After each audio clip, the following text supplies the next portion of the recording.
recognized. Thank you, Mr. Speaker, and I want to thank the gentleman from Virginia for yielding the customary 30 minutes, and I yield such time as I might consume.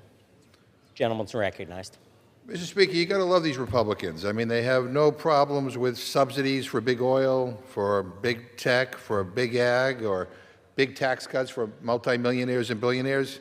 But when it comes to helping consumers afford electric water heaters or stoves, all of a sudden they got a big problem.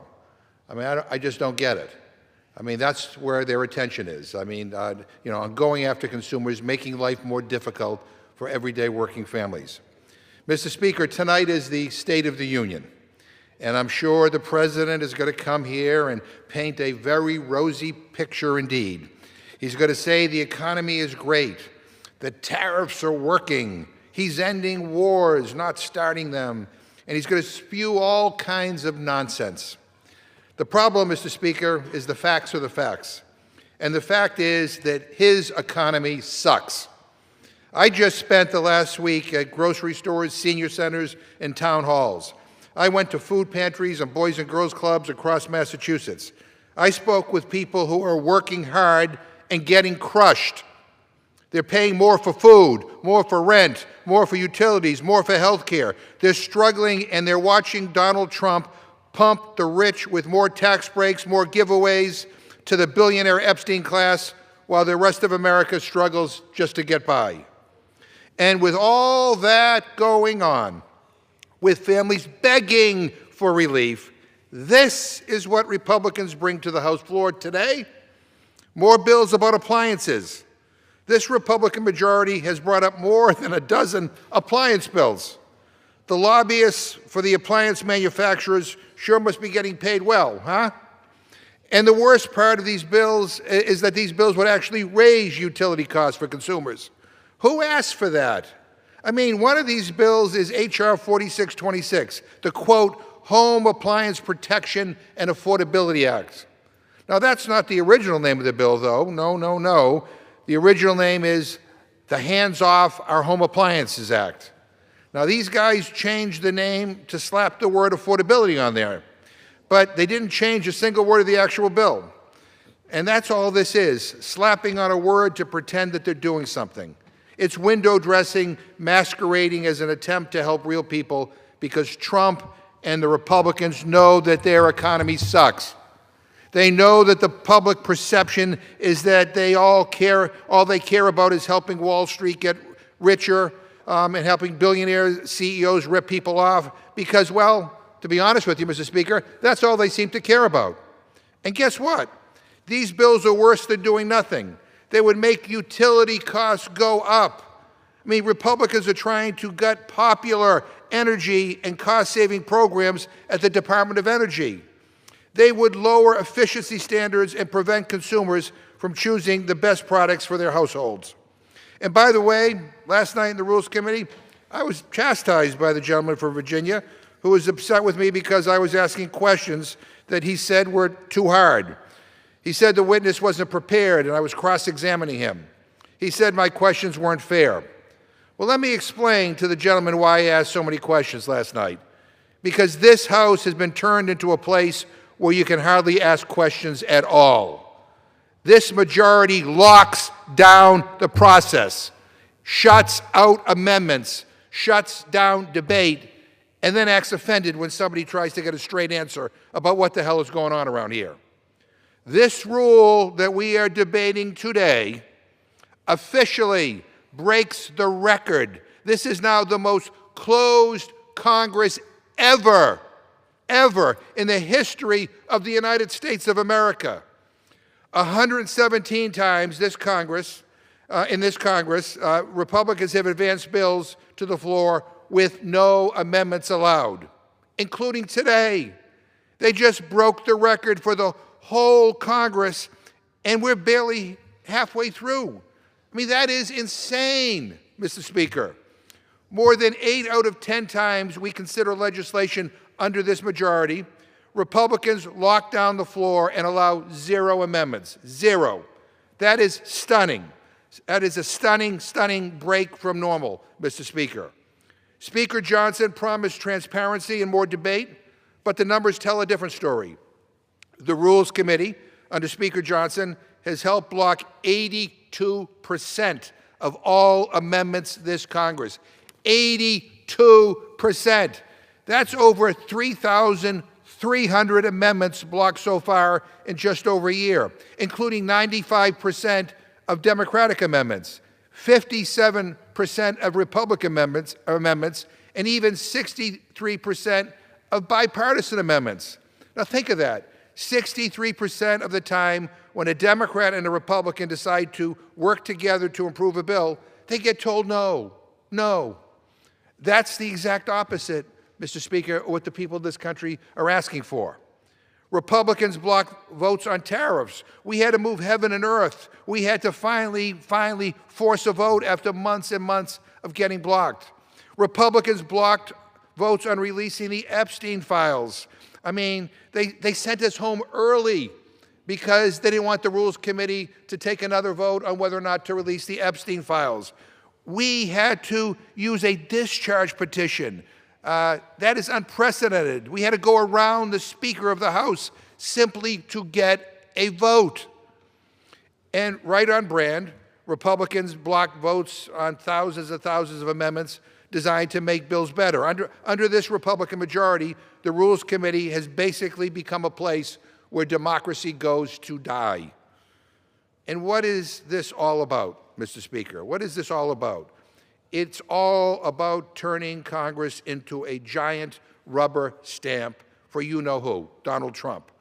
Nobody in the House of Representatives is allowed to change a comma unless Donald Trump gives Mike Johnson permission. It's embarrassing. It's embarrassing, and it is a stain on this institution. Clearly, the Speaker of the House thinks he works for the White House and not for the American people. He's diminished Congress and turned his position into a pathetic echo of what it used to be. Shame on him and shame on Republicans who go along to get along even though their amendments are blocked and their voices continue to be silenced by their own leadership. This is now the most closed Congress in the history of the United States of America. And it's happening right here, right now, in real time, because Republicans want to protect Donald Trump by blocking votes instead of doing the job they were elected to do.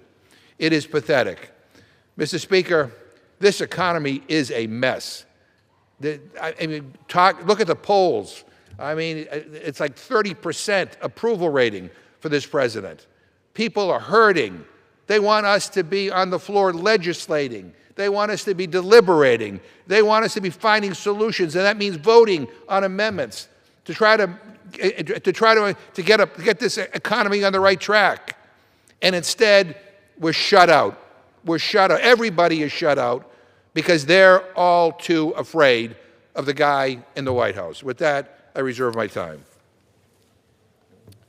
The gentleman from Massachusetts reserves, and the gentleman from Virginia is recognized.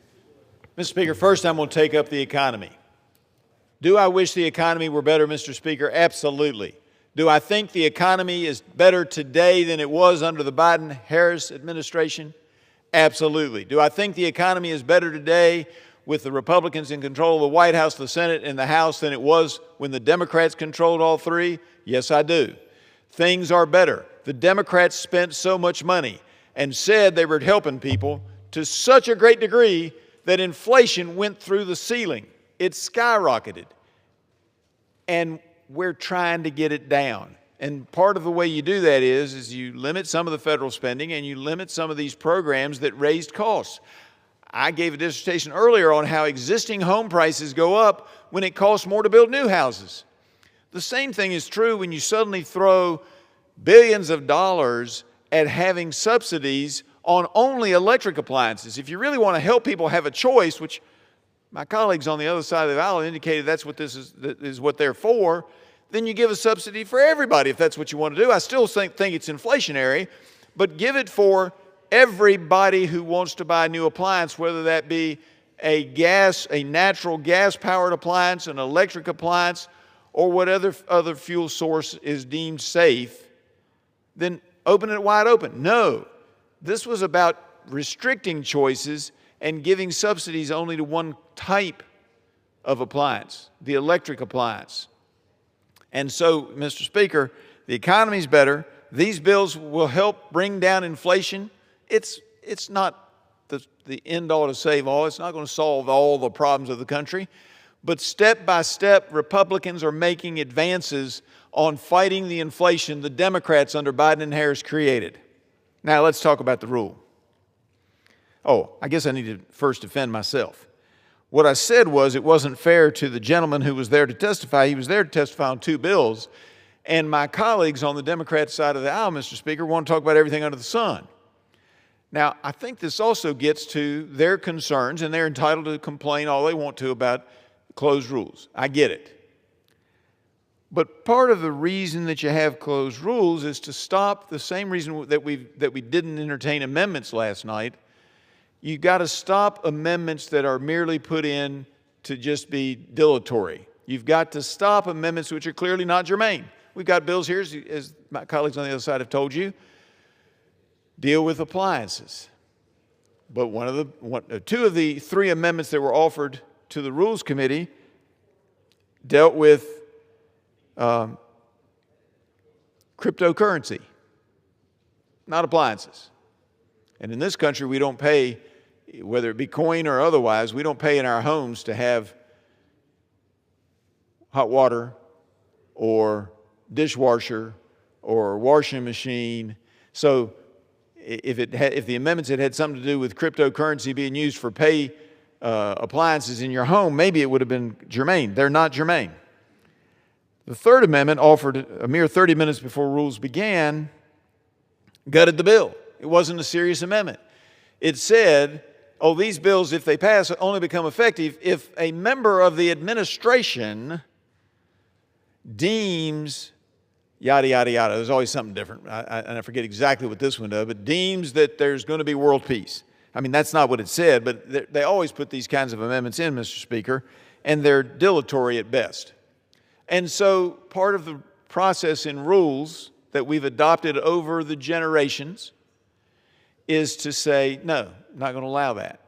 Not going to bring that to the floor. And I think that's appropriate. In fact, as the Speaker knows or can learn of, I have long advocated for a much stricter germaneness ruling here on the floor.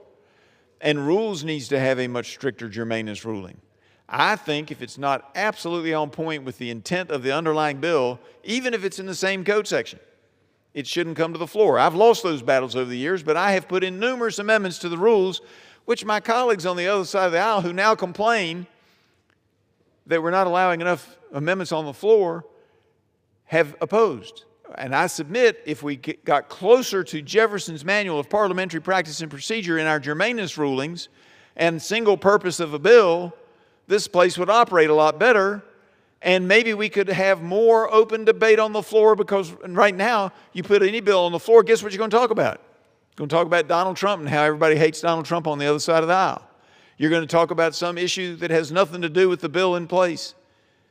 That's not an appropriate way to run the body. And so the Rules Committee has to act as the gatekeeper and the referee, because the House as a whole, both Democrats and Republicans, have gotten sloppy with the way we do our rules over the last 50, 75, maybe longer, 100 years. I'd like to see us return to stricter rules on the floor and make the debate about the bill that's currently in front of us, as opposed to whatever a gentleman or gentlewoman taking the floor wishes to speak on. And with that, Mr. Speaker, I reserve the remainder of my time. The gentleman from Virginia reserves, and the gentleman from Massachusetts is recognized. Yeah, Mr. Speaker, I'm really at a loss for words. I'm just trying to contain myself because I've never heard such nonsense in my life. I mean, the gentleman speaks about Thomas Jefferson. He's looking at us right up here. And if he were, he's rolling over in his grave right now at the way this House is being run. And my friends should be ashamed of it. They should be ashamed of it. And he's talking about that amendments that were offered in the Rules Committee last night were dilatory. Well, let me read you one of them.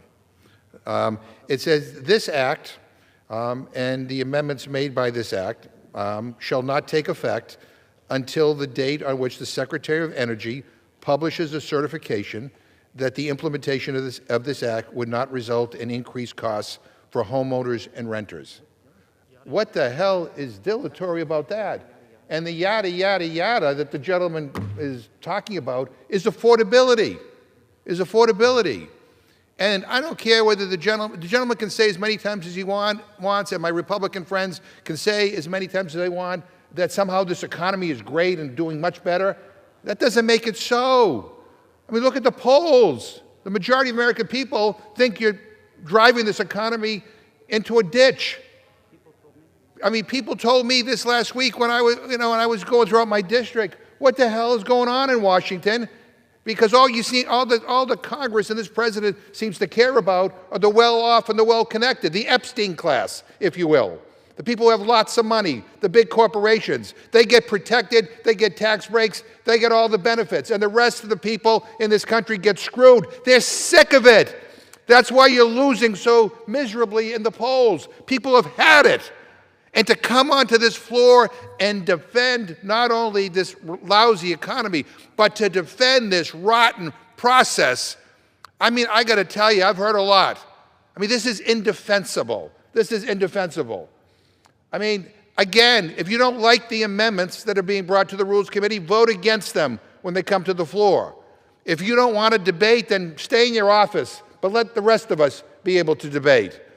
But now you have crossed the line. This is the most closed Congress in the history of the United States of America.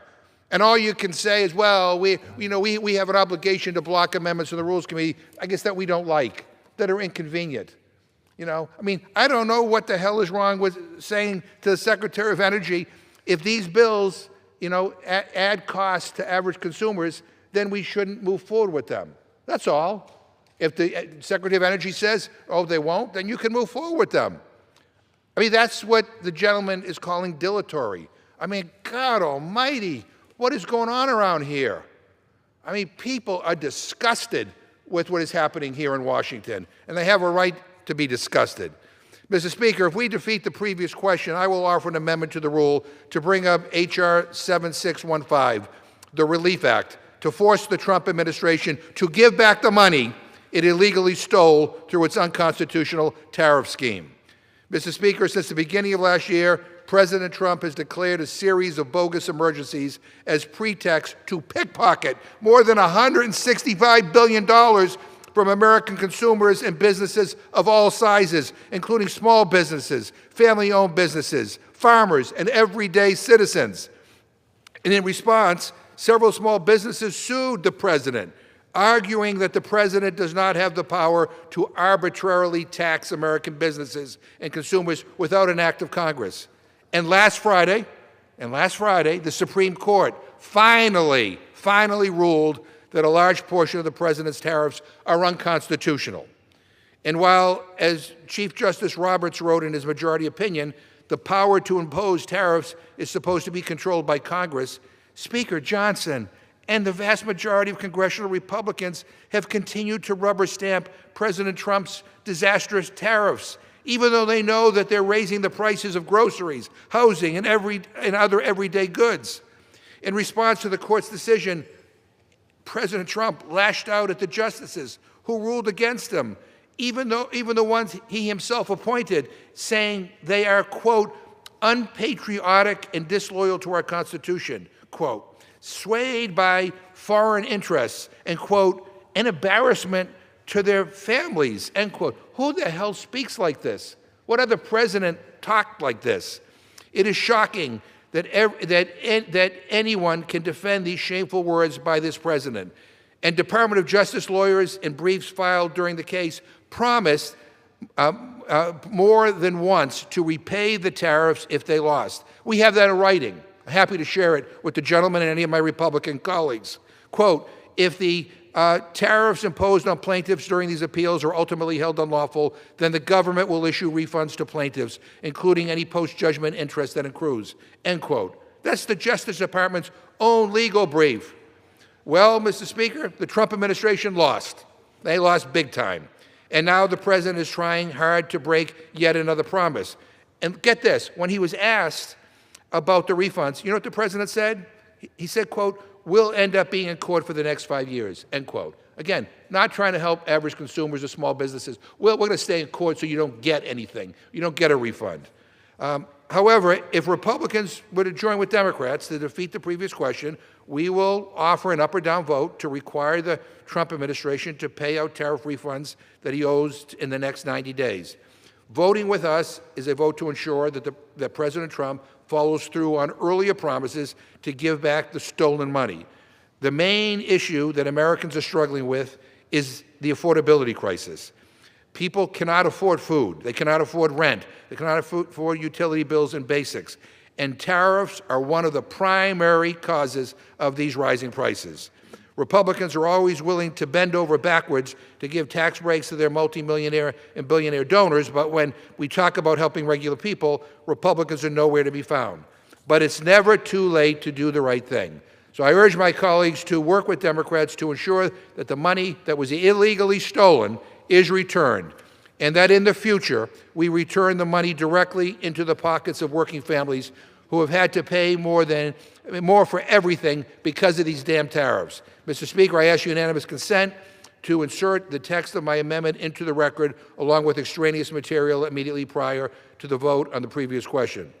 Without objection, members are reminded to refrain from engaging in personalities towards the president. I didn't think I was. Mr. Speaker, at this point, I would like to discuss our proposal. I would like to yield 3 minutes to the gentleman from Nevada, the sponsor of this bill, Mr. Horsford. I thank the honorable gentleman, the leading Democrat from the Rules Committee.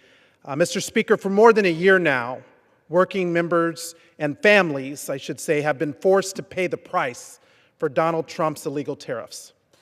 And let's call them what they are. Blanket tariffs are blanket taxes. They are taxes that the American people have paid. So what did Donald Trump and his tax propose when he offered these sweeping tariffs? Unlawful impact on the American people. He taxed your groceries. He taxed your baby formula and your strollers. He taxed the inventory sitting on the shelves of small businesses that are just trying to survive. In my home state of Nevada, families have paid nearly $1,800 more in the last year because of these unlawful taxes. That's a rent payment. That's childcare. It's a car repair. And it's groceries for families that are already struggling to get by. And my district has seen the real-world consequences. A neighborhood cupcake shop, a local brewery, coffee roasters who built their dream from the ground up, all forced to shutter their doors this past year directly because their costs have skyrocketed and their customers can no longer afford these high prices. Now the Supreme Court has spoken. The emergency authority that was used to justify these tariffs that are taxes that Americans have paid did not authorize this mess. In simple terms, this administration did not have the power to do it, and yet they did. Billions of dollars were illegally taken, in my view, stolen from the American people. Now, what are my Republican colleagues proposing? A bill on appliances. They want you, the small business owner, the working parent, they want you to have to hire a lawyer or to sue the federal government to get your own money back. Donald Trump himself said that you may have to litigate this for 5 years. 5 years? That's not relief. That is a bureaucratic maze. It's a rigged system designed to exhaust you, to outlast you, and to ensure that the little guy never sees a dime. Well, we have a solution. My bill, the Relief Act, does something radical in Washington. It makes the government fix its own mistake. It requires automatic refunds of all tariff payments from the last year within 90 days. No application, no protest process, no lawyer required. If the government took it illegally, the government must give it back, period. And to the businesses that receive those refunds, it's time to bring prices down for working people and families who stood by you and who kept you afloat. If Republicans block this vote, They are voting to keep your money. They are telling Main Street America, take us to court. They are choosing delay over relief and politics over people. Tonight, the president will stand in this very chamber and try to sell the American people on his economy. But working families don't need a sales pitch. They need relief. They need honesty. They need their money back. No more excuses, no more delays, no more courtroom battles. Let's return what was taken. Let's stand with small businesses. Let's stand with the working families. I urge my colleagues to defeat the previous question and to support the Relief Act. If you Gentleman's vote yes, time has expired. they vote to The keep gentleman's life time has unaffordable. expired. This is a rigged I system. yield- I No yield- longer I yield- recognized. I yield the gentleman an The additional gentleman 30 is no seconds. longer I yield recognized. additional 30 seconds. For a second time, members are reminded to refrain from engaging in personalities towards the president. Mr. Speaker, the The personality... gentleman is recognized for 30 seconds. Mr. Speaker, the president has disregard and disrespect for the American people when the Supreme Court told him that his actions were illegal, they were unconstitutional, and it's time to give the American people their money back, to give them relief. Not disrespect, not disregard, but their money back. So I urge my colleagues to defeat the previous question and to support my bill, the Relief Act. By voting yes, you vote, if they vote yes, and deny me the ability to bring forward the Relief Gentleman's Act, time has expired. they're keeping your life The gentleman's time has more expired. unaffordable. With The that, gentleman is not I recognized. yield. For a third time, members are reminded to refrain from engaging in personalities towards the president. With that, the gentleman for Virginia is recognized. Thank you, Mr. Speaker. You know, it's interesting they bring up this PQ, defeat the PQ, and we will present this other bill. And let me explain to the folks back home. I know the Speaker understands this, and my colleagues, I think, understand this. That is in the form of an amendment and adding to the existing bills in the rule that's not germane to either of the two bills in the rule. So we talk about, you know, trying to follow the rules and do all of that. And in this case, I'm going to actually agree with my colleague on the other side of the aisle who said, there's Jefferson looking down on us, and if he saw the way we were operating, he would be disgusted. I happen to agree with that. But never in my years in Congress have I heard my colleagues on the other side of the aisle say that they want to return to using Jefferson's Manual of Parliamentary Practice and Procedure as the exclusive way to operate here.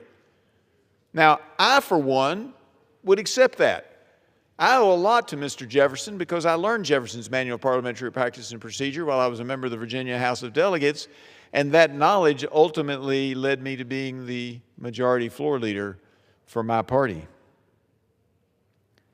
But never have I heard my colleagues on the other side. Now, I've heard Mr. Webster of Florida say very positive things about Jefferson's Manual of Parliamentary Practice and Procedure, and I think that Mr. Massey would be agreeable to go along with just having this place operated under Jefferson's Manual of Parliamentary Practice and Procedure, and I have advocated that we get a lot closer to Jefferson than to the wild, wild west that we have now, where amendments can be offered willy-nilly on the floor if it's an open rule or brought to the Rules Committee that have nothing to do with the underlying legislation. And that's what the PQ does as well. Offers a completely different bill on a completely different matter. And it's fascinating to me as I watch this, and my colleagues on the other side are very skilled at this. It's fascinating to me, Mr. Speaker, that it's always about the political issue of the day. They play great politics. I wish they played as good at legislating as they do at politicking. I like legislating, and I wish we did more of it around here. But this is the system that we've grown into. And I will join them in advocating for all kinds of reform as we come to the next rules adoption at the end of this session, or at the end of this term. I look forward to working with them, if that's what they really want. But I think it is political lip service and not sincere thoughts of following the direction that Mr. Jefferson set forth after studying 400 years of parliamentary practice and procedure that he put forward when he was Vice President of the United States and as the presiding officer over the Senate. So I submit to you, Mr. Speaker, that these are fine bills, that this rule is fine, and that the half an hour afforded to my colleagues and friends on the other side of the aisle is often used for political purposes, and that's what we're seeing today. It's for political purposes. But that doesn't mean we should not vote for this rule, and it does not mean that we should not vote for these bills. I reserve. The gentleman from Virginia reserves, and the gentleman from Massachusetts is recognized. Mr. Speaker, I can hardly believe my ears. The gentleman said he wants to legislate. And you could have fooled me, because as far as I can tell, the gentleman's voted for almost every single, virtually, if not every single closed rule that has come out of the Rules Committee. 117 closed rules he's voted for. And in the committee and on the floor, 117 closed rules, no amendments allowed at all. No amendments, and a lot of them were germane. And now we're hearing that, oh well, we're trying to just manage this House better. My Republican friends now regularly do not even call for amendments. They basically let everybody know that whatever you submit, we're going to turn away, we're going to block, because we don't want any amendments at all. I mean, really? Is that the process that my friends are defending? I mean, I think what I just heard the gentleman say for several minutes, a lot of words, basically trying to justify why the American people don't deserve a refund as a result of Trump's illegal tariffs. I mean, okay, if that's your position, fine. I actually think the American people deserve a refund. They deserve a check. Small businesses deserve a check from this president's illegal tariffs. And that's what the Supreme Court has said. They are illegal. And the gentleman has talked a lot about appliances as if that's what's on everybody's mind. I don't know about in his district, but when I do town halls, the first words out of my constituents' mouth are not shower heads or water heaters, or stoves. I mean, they're worried about prices rising all across the board. And they also want us to talk about real serious challenges that we're faced with here, not just issues of affordability, because right now, right as we gather here today talking about appliances, President Trump is ramping up toward a strike against Iran, a war. And reports say that his national security team is telling him that the U.S. military could be ready to hit Iran within days. And they're openly talking about a massive, weeks-long campaign. Why? They are suddenly claiming that Iran is a mere week away from having the material to make a nuclear bomb. Sounds like what happened last year, if you remember. In June of 2025, Trump said that Iran was weeks away from getting a nuke. And what happened? The administration proceeded to bomb Iran. The White House spent the entirety of last summer telling the world that Iran's nuclear facilities have been, quote, obliterated in a strike that the U.S. conducted. Those aren't my words. Those are the words of this administration. They said obliterated over and over and over again, obliterated. It's still up, it's still up on their website. So which is it? If Iran's nuclear facilities were obliterated, then why are we sprinting toward another war based on false claims about weapons of mass destruction? And if they weren't obliterated, if that was all political spin to make their strike sound more successful than it actually was, then why should anyone trust the judgment of the people now pushing us towards escalation? This is how disasters start. Not with a clear plan, not with honesty, but with a president who thinks foreign policy is a reality show and human lives are props. So let's be clear about what is at stake. Americans in uniform, American families, a region that could explode, and an economy that working people are already struggling to survive, where a wider war can send energy prices soaring and make life even more expensive for everybody back home. Congress is not a rubber stamp. It should not be a rubber stamp. The Constitution does not give one man the power to drag this country into another war on a whim. De-escalate. Get serious about diplomacy. Tell the truth. And if the president thinks he needs a war, he can come to the people's house and he can make his case out in the open where the American people can see and hear and judge it. and then let's wait, and then wait to let us vote on it. Because if Congress, after all, who decides where and when to go to war? Not the president, it is Congress that is to decide that. And again, given what is potentially about to happen, you would think that we would want to have that debate here. You would think that people, I don't care which side, maybe even if you want to go to war with Iran, you would think you would want to have that debate to convince the American people that it's the right thing to do. You would think you would want to go on record as voting for that war. I think it's a terrible mistake, but you would think if you felt the opposite, you would want to be transparent and open about it. And guess what? Nothing. Yeah, phony bills on appliances, on stupid stuff. When people are hurting, every day because they can't afford the basics, and we're on the verge of going to war, and this is what we're doing. This is what we're doing. Appliances. Give me a break. I reserve. The gentleman from Massachusetts reserves, and the gentleman from Virginia is recognized. Well, Mr. Speaker, there they go again. I mean, it's just amazing. It is. It's fascinating to me. I love the governmental process. I have since I was a kid, and it's just interesting to watch how all this does. First, let me just say, I would appreciate it if my colleagues would not put words into my mouth. The gentleman said something along the lines of that I didn't want to do refunds. I said nothing of the sort. I talked about how their amendment was not germane. I talked about how Jefferson wouldn't like the way we run things.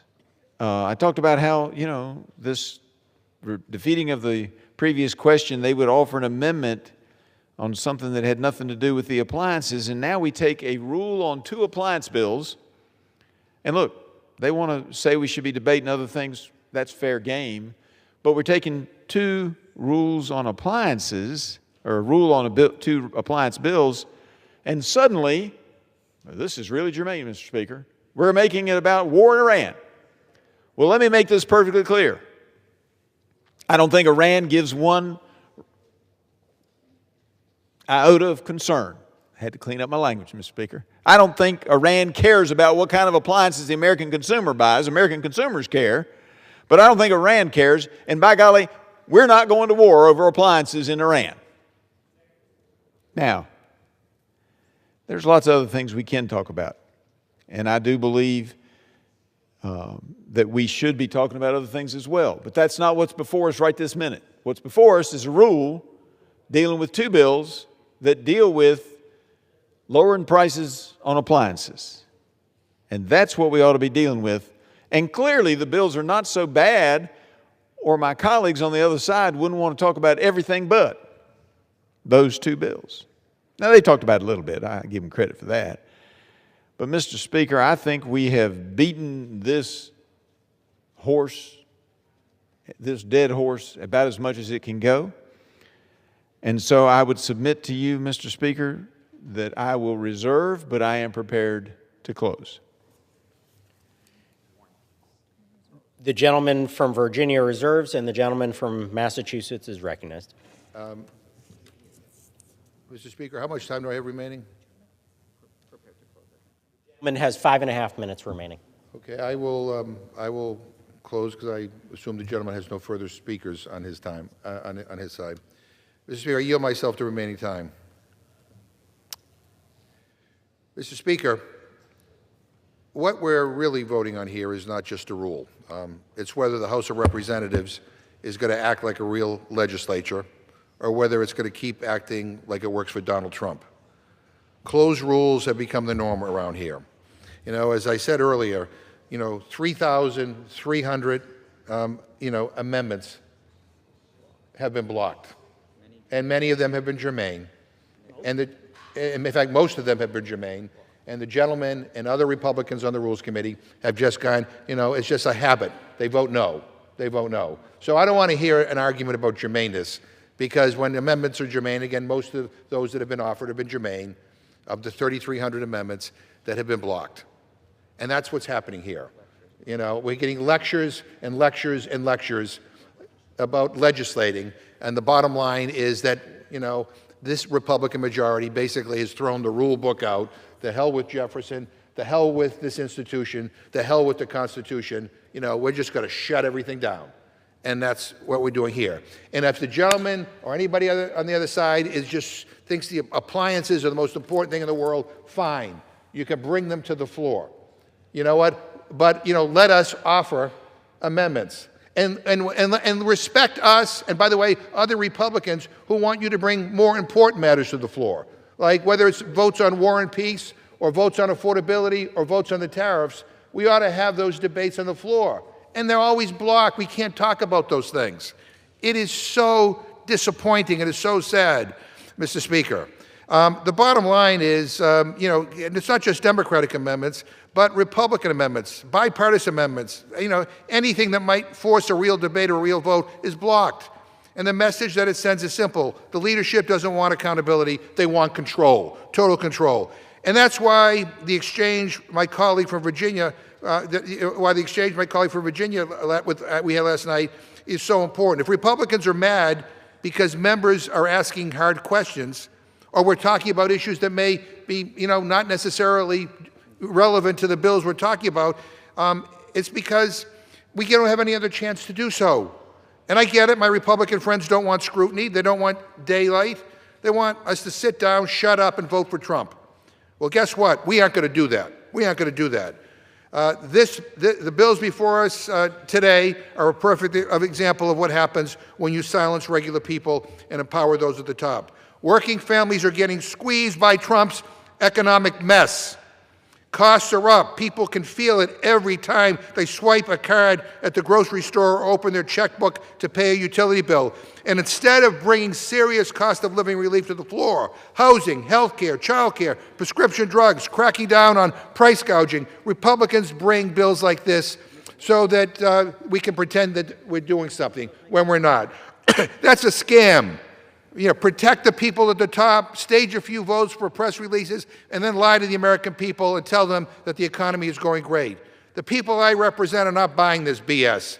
They're asking us to take on the folks rigging the economy against them. They're asking for a House that debates and approves legislation, not one that takes orders and acts like a rubber stamp for the White House. They're asking for real relief from Donald Trump's awful economy, which is making life harder for regular families.